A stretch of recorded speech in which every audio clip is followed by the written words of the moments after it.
Hi, welcome. My name is Alexandra Batista, and I am with the Lender and Partners Activities Branch. Today, I'll be speaking on some guaranteed insights and program updates.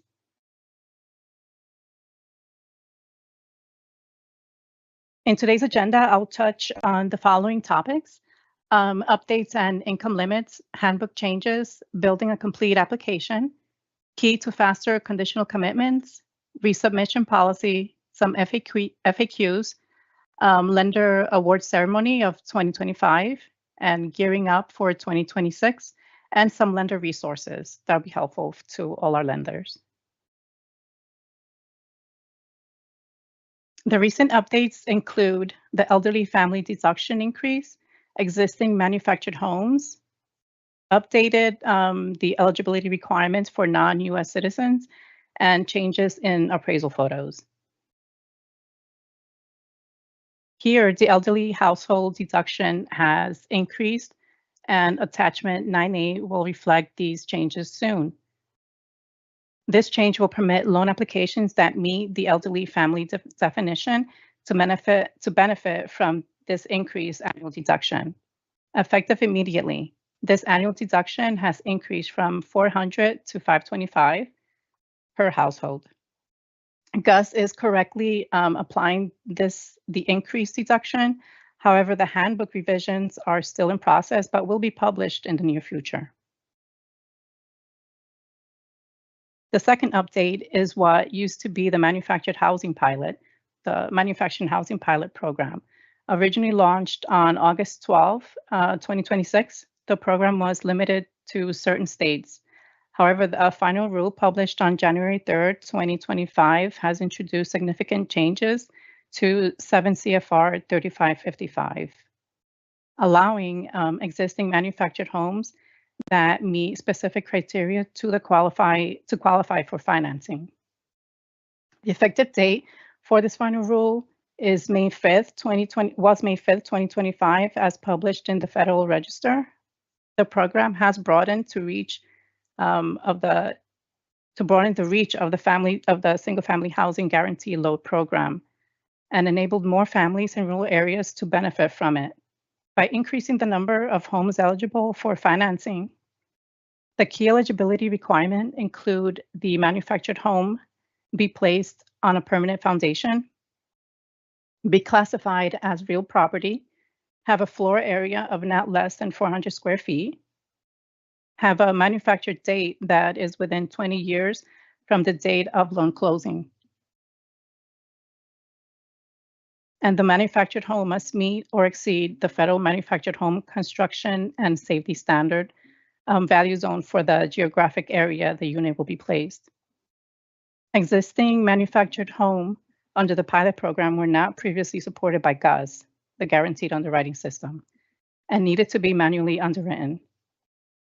Now these loan types can be evaluated by GUS and can be submitted like normal stick-built house.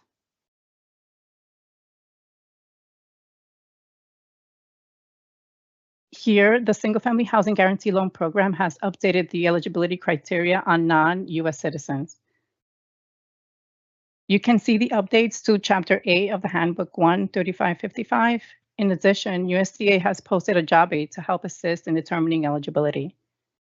You can locate the job aid on the USDA link training and resource library. I also attached a QR code to the job aid on this slide.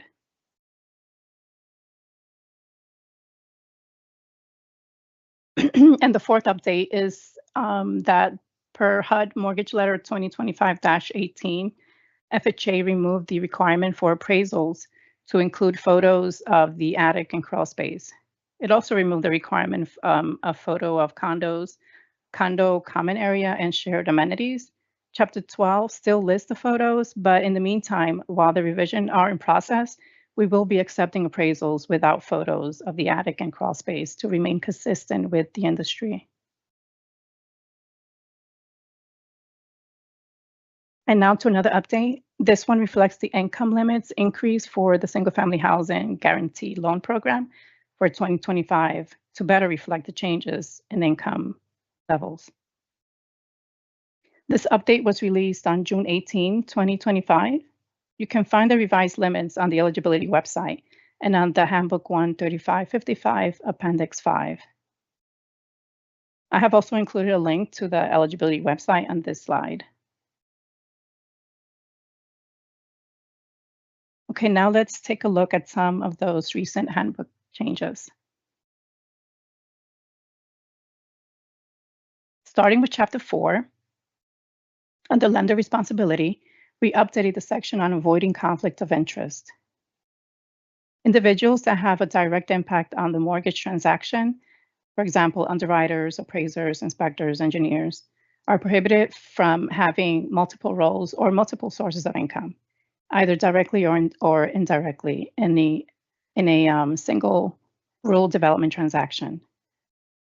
Individuals that do not have a direct impact on the mortgage approval decision may have multiple roles or sources of compensation from the same rural development transaction.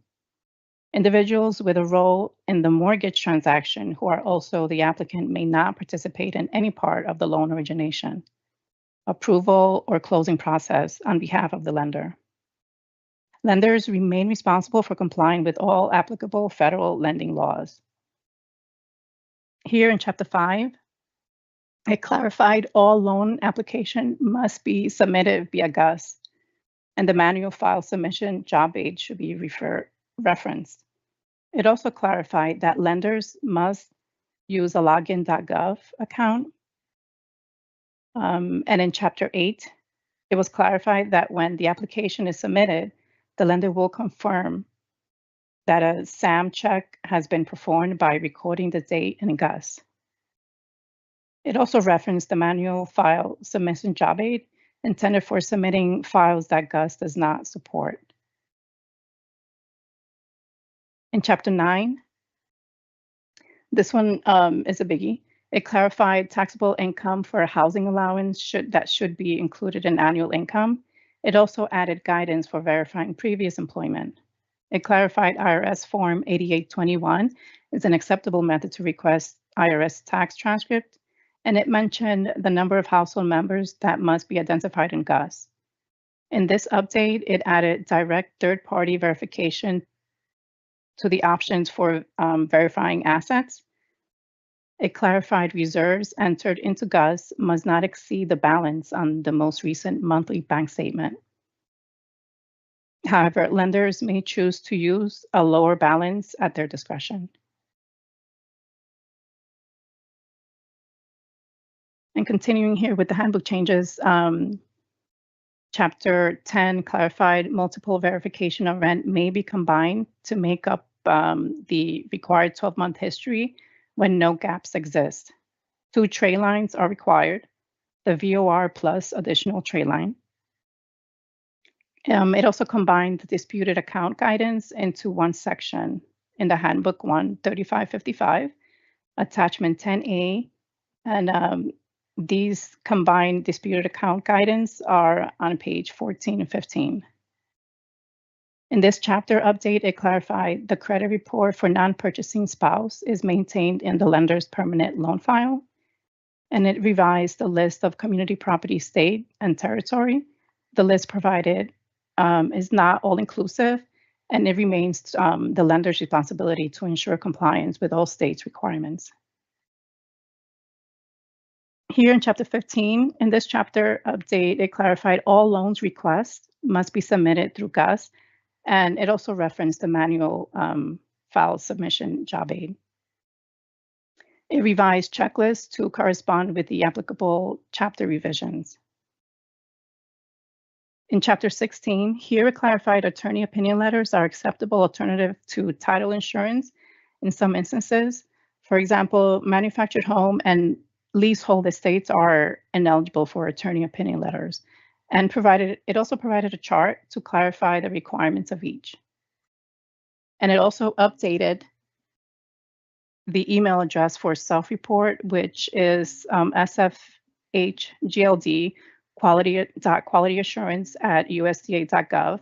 I also listed the email address in this file, in this slide.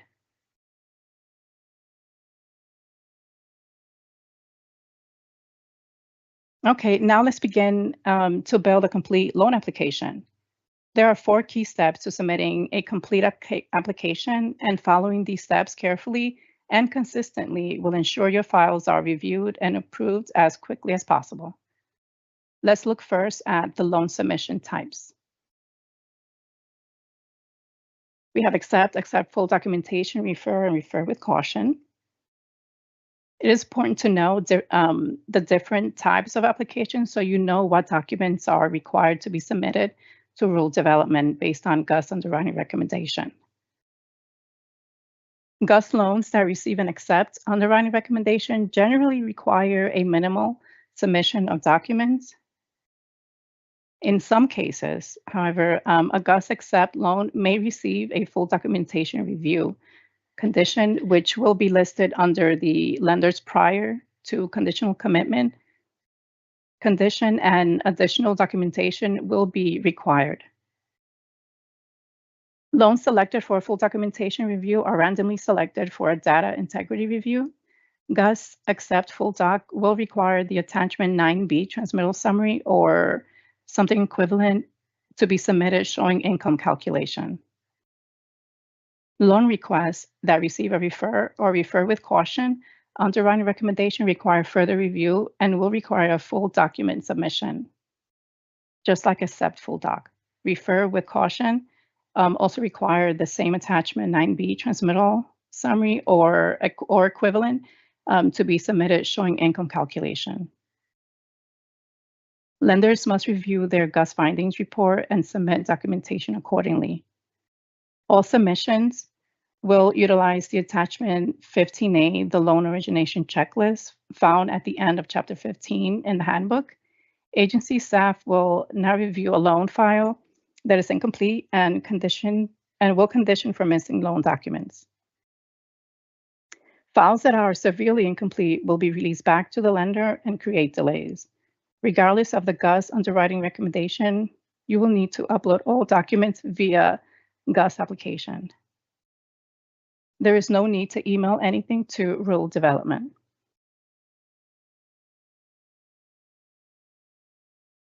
The condition full documentation review is listed on the GUS findings under the lender's prior to conditional commitment conditions as shown here.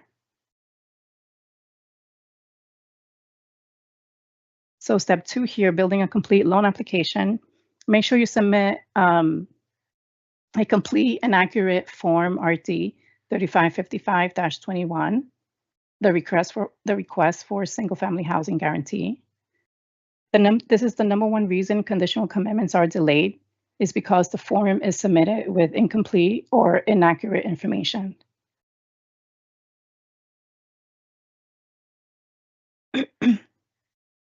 The form RD 3555-21 is the only required form that is unique to the guaranteed loan application, and it's very easy to complete.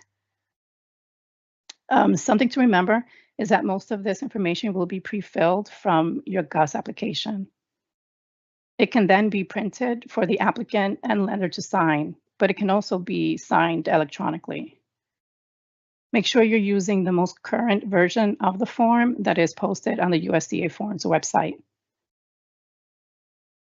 The top portion of page 1 of the form is completed with the approved lender information. You will also complete the third-party originator name and tax ID if it's applicable. By signing this form, the lender is certifying to the best of their knowledge they have originated the loan in compliance with all agency loan requirements. In page 1, it's also where the primary borrower and co-applicant's name is listed. Next here, let's take a look at page 2 of the form, the applicant acknowledgement and certification. Make sure you and the applicant and co-applicant read this section carefully. Here, the applicant is certifying that they are not presently debarred, suspended, declared ineligible, or voluntarily excluded from covered transaction by any federal department or agency. They are also certifying that they are unable to secure conventional credit. This section also informs the applicant that their guarantee loan will be subject to payment of an annual fee for the life of the loan. And the fee is calculated based on the average scheduled unpaid principal balance. By signing the form, applicants certify all statements made by them in the application are true, completed, and correct to the best of their knowledge.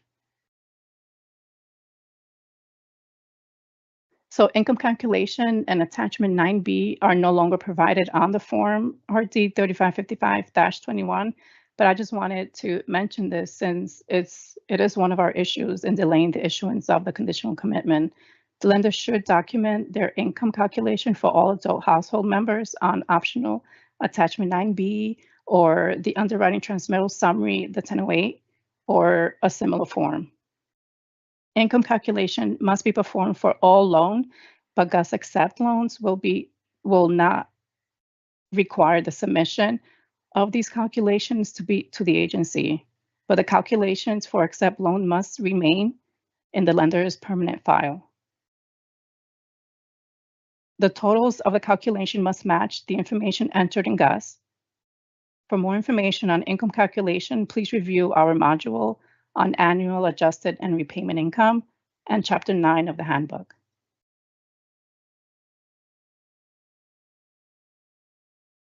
Step 3 here, assembling your documents. Make sure you utilize the correct loan origination checklist and that the items are assembled in the order listed on the checklist. Doing so will be a huge time saver for road development and will ensure quicker turn times on conditional commitments. For GUS loans that receive and accept underwriting recommendation, I'll be talking about the checklist now. So this is the attachment 15A, the loan origination checklist. When assembling documents for upload to the GUS system, assemble the following documents in this stacking order. This is for GUS Accept. The completed and signed form 3555-21, the standard flood form, and a mortgage payoff if it's a refinance transaction. And lastly, the appraisal report. This document must be uploaded separately in GUS and must include color photos. And that's it. Just be sure to double check your GUS findings report and make sure the loan wasn't randomly selected for full documentation review.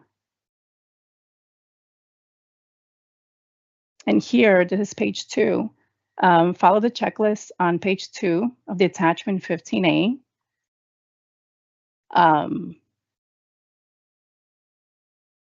For GUS loans that receive a refer or refer with caution, underwriting recommendation, and those that receive the full documentation condition message. You will also follow this checklist for applications underwritten without the assistance of GUS and those not supported in GUS. Assemble the following documents in this stacking order. Completed and signed RD Form 3555-21, the 1008, the underwriting analysis. If a credit or ratio waiver is required, document it here on the 1008. This form is required for GUS Accept loans that are randomly selected for full doc review. Complete income documentation for all adult household members. Asset verification documentation such as verification of deposit, bank statements, gift letters, etc. is always required, even if net family assets are below 50,000. Credit report and supporting documentation for loans underwritten without the assistance of GUS. For GUS loans that the agency can retrieve and copy of the credit report from GUS. A VOR is required if the applicant credit score is less than 680. A VOR is not required for the GUS Accept loan that is randomly selected for full doc review. Mortgage payoff statement if it's a refinance transaction. The standard flood determination form, and lastly, the appraisal report, which again, remember to upload this separately. And make sure that the appraised value is correctly entered in GUS. On the additional data application page, Your application will be considered incomplete if this field is input incorrectly.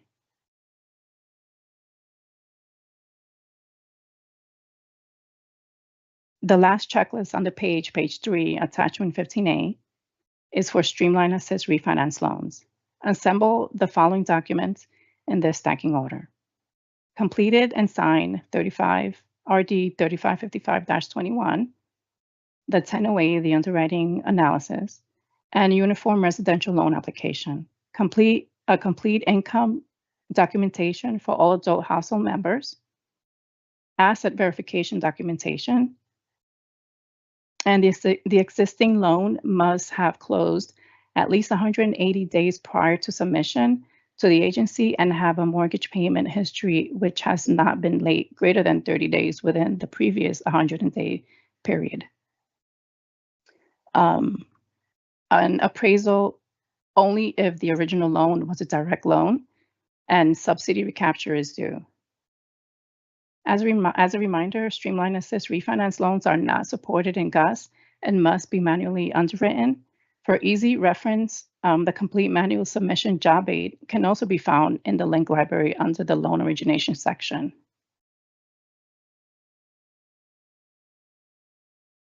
And step 4 here is upload your documents in a timely manner. It is important to remember these items when uploading documents to GUS. Upload all required documents in a timely manner. When the lender requests a final submission in GUS, it triggers a notification to Road Development that the application is ready for the agency to review. If documents are not uploaded when Road Development begins reviewing the application, the lender will be notified that the application is incomplete and documents need to be uploaded. Lenders may upload missing or corrected documents after final submission to USDA until the agency issues a conditional commitment.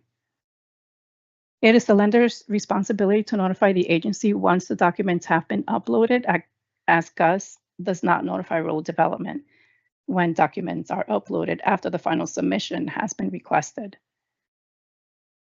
Once Road Development receives notification from the lender that the documents have been uploaded, Road Development will place the application in its review queue. Processing a final submission prior to uploading documents will not speed up the process. As you can see, it will only slow it down, so make sure your documents are uploaded prior to final submission. All documents except the appraisal should be assembled into one electronic file following the checklist stacking order, as mentioned before. So here during the loan application creation and submission, the user may choose to upload documents associated with the loan application. This may include the appraisal report, underwriting, or request for guarantee. Start by selecting the More drop-down menu and select the application document option. To upload a document into GUS, the user should follow these steps once the application document tab. First, review the borrower information. Next, review the file upload instruction, which are as follows. Acceptable files format are PDF and TIF, and no password-protected PDF files. Password-protected documents are not permitted. Maximum file size is 100 MB. The user must make a selection for type of document prior to adding using the upload feature. Up to 10 individual documents can be uploaded at a time. Select Submit Document to attach documents to application for submission to USDA. Next, select the type of document to upload and select the Upload File button, or utilize the drop file option to select the file from user system. Lenders can combine all other documents into a single PDF to streamline the application review, as multiple uploads can delay processing time. So here, after selecting the Upload File button or utilizing the Drop File option to select the file from user system, the user should select the document to be uploaded from the user system. Select Open to attach the loan application. Wait for the upload to complete as indicated in the Upload File dialog box. Select Done when the upload is complete. And here, after the document has been uploaded, follow these steps to submit the document. To submit the selected upload document, select the Submit Document button. Submitted documents appear in the Submitted Document section. Select the eye icon under the Action column to view the document.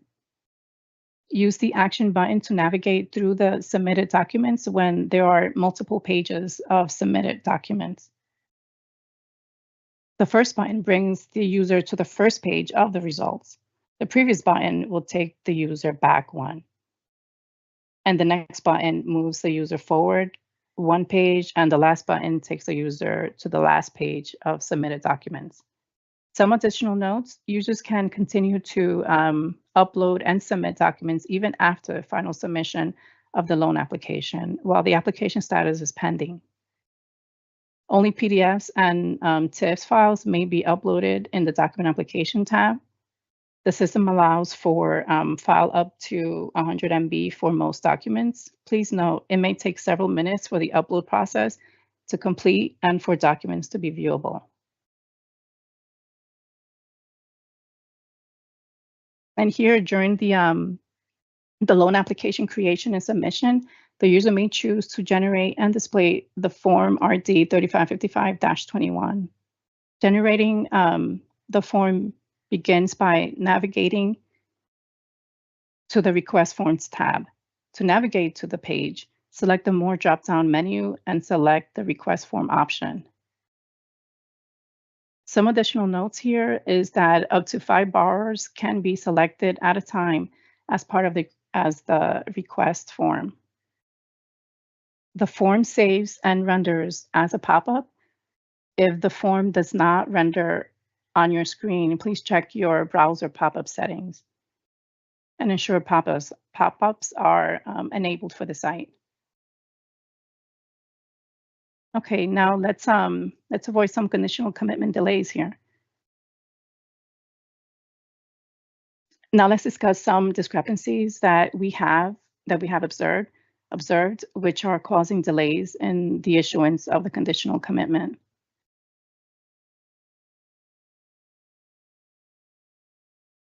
To start, and the most observable one is the incomplete application. Lenders must remember to submit a fully completed application package. Please utilize the loan origination checklist to help verify all required documentations. Also look at GUS findings. That will also let you know everything you need to submit to GUS and retain in the lender permanent file as well. The second is missing essential signatures on the form RD 3555-21. The form needs to be fully completed and signed by all applicable parties before submission. Additionally, the third aspect is the income calculation that must be properly documented. It is essential to thoroughly document annual, adjusted, and repayment income. And you can refer to the attachment 9B located in Chapter 9 of the handbook. The link to Chapter 9 is provided in this slide. While you are not required to use this specific form, some lenders may provide their own forms or perform the calculation on the 1008, which is also acceptable.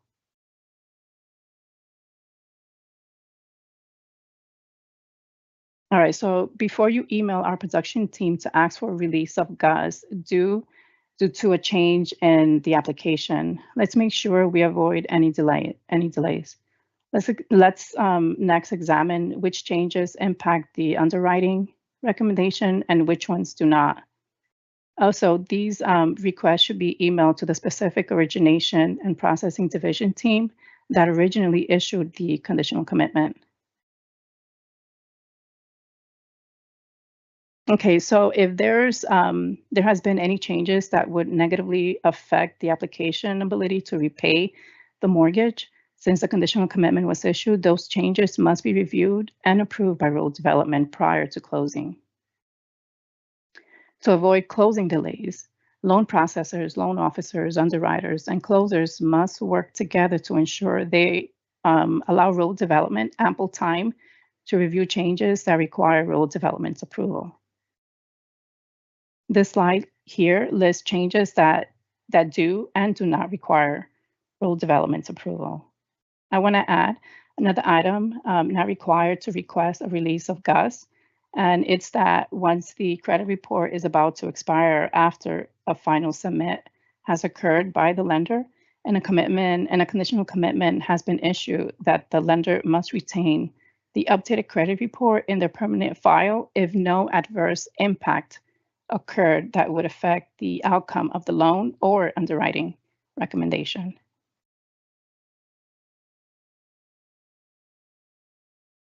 So some of the required resubmission policies are that the borrowers were added or deleted, a decrease in income, decrease in cash assets or reserves, increase in loan amount, increase in interest rate, increase in mortgage or personal liability greater than 50.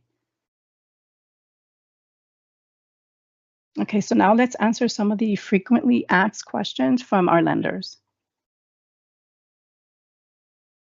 Is a purchase transaction where the home was built within the past 12 months considered a new construction, and the documentation requirement for new constructions are applicable? And the answer is yes. A dwelling less than 1 year old and never occupied are considered new construction, and the documentation requirement for new construction is applicable.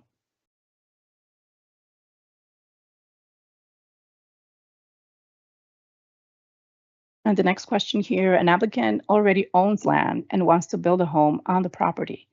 Is this considered a purchase or a refinance?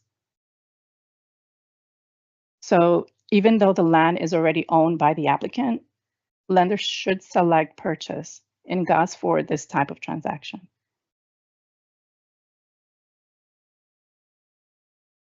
When are accessory dwelling unit acceptable?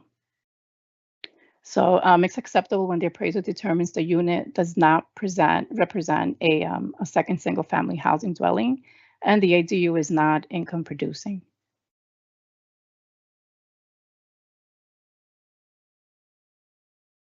Okay, and here the single-family housing guarantee loan program held its annual lender award ceremony on June 24, 2025.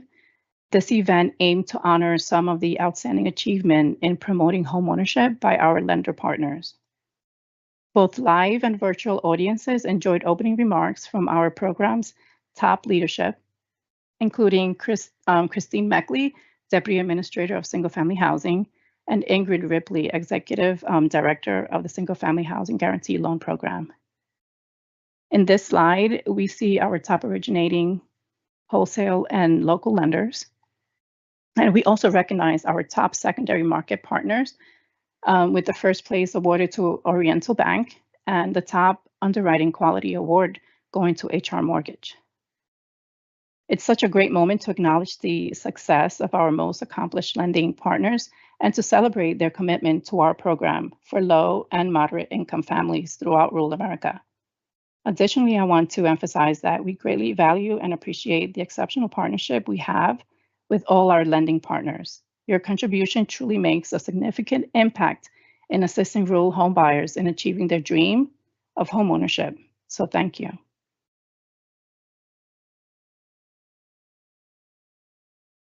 Let's get ready for this fiscal year.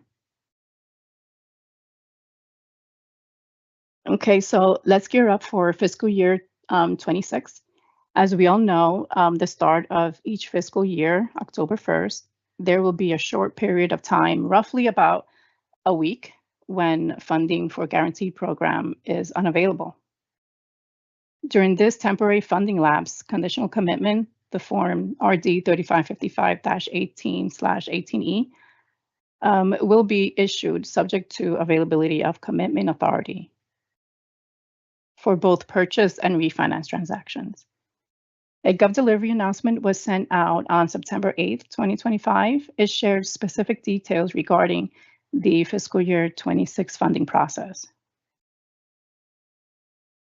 And with that, let's talk about the application process that should be followed because USDA will continue to accept complete applications during the temporary lapse of funding. I also attached here a QR code that will take you to the GovDelivery update for fiscal year 26 conditional commitment notice. So in preparing for the fiscal year 26, this is the application processing workflow that should be followed. Rural Development will continue to accept complete guaranteed loan application for purchase and refinance loan transactions from approved lenders. Rural Development will process, approve, and issue conditional commitments for those applications that are eligible, subject to the availability of commitment authority. Lenders may close loans as scheduled. When funds become available, Rural Development will utilize the ECF, the electronic customer file system, to advance the file to obligate application for conditional commitment that were issued for loans subject to the availability of commitment authority. Once loans are obligated, Rural Development may process lenders' loan note guarantee requests when the loan closing is verified and all conditions are satisfied. Lenders assume all loss default risk for the loan until Rural Development is able to obligate the loan and issue the loan note guarantee.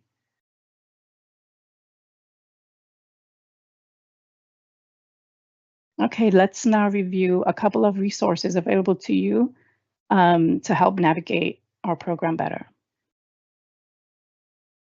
Here, our handbook enhances understanding of the regulation and offers further insights. The Handbook 1-3555 consists of 19 chapters. The guidance here within this handbook is designed to complement the regulation, not substitute it.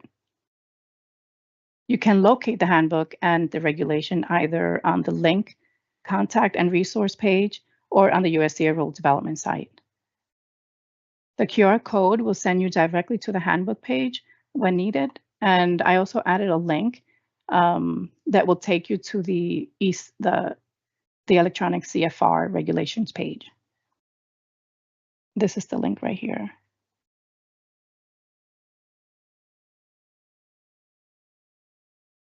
Our policy team has created a valuable resource in the form of a FAQ document.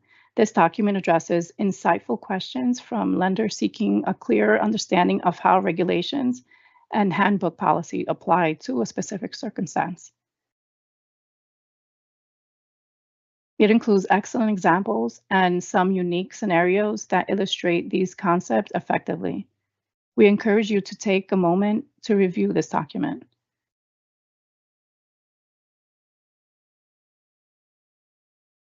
Users should first look for answers to their questions in the regulation and handbook. But if you still have questions after reviewing your resources, we're here to help. All policy and regulation questions should be sent to our Policy Analysis and Communications branch.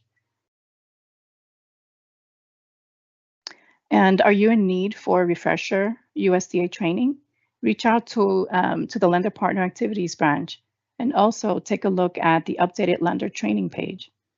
Lenders can now utilize the newly refreshed Lender Training Hub, no login necessary. The updated Training Hub includes streamlined, user-friendly training modules for basic program training, new lender onboarding, lender recertification, and you can also take advantage on some recordings of recent live webinars we've had. Whether you are new to USDA lending or aiming to keep your knowledge up to date, the Training Hub provides all your training requirements in one convenient location. I would like to emphasize that if our lender partners seek training from our Lender Partner Activities branch, these trainings are provided at no cost. And I mention this because I have received inquiries from several lenders regarding whether there is a fee associated with training that we provide, and there is not.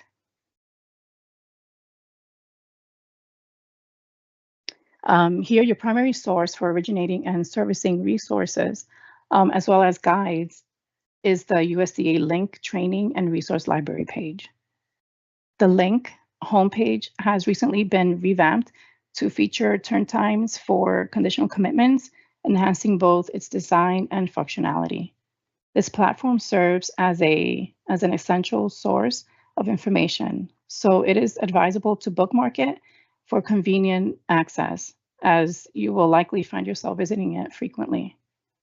Additionally, if you have overlooked any significant updates from GovDelivery, you can easily find an archives of past emails available on this site. If you haven't already, just remember to sign up for GovDelivery notification to stay informed. You can also scan this barcode here to quickly bookmark the links library page.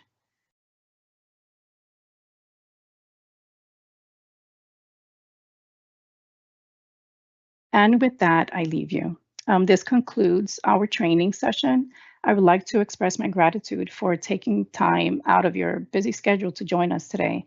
We appreciate your participation. Please feel free to contact us with any questions that you may have.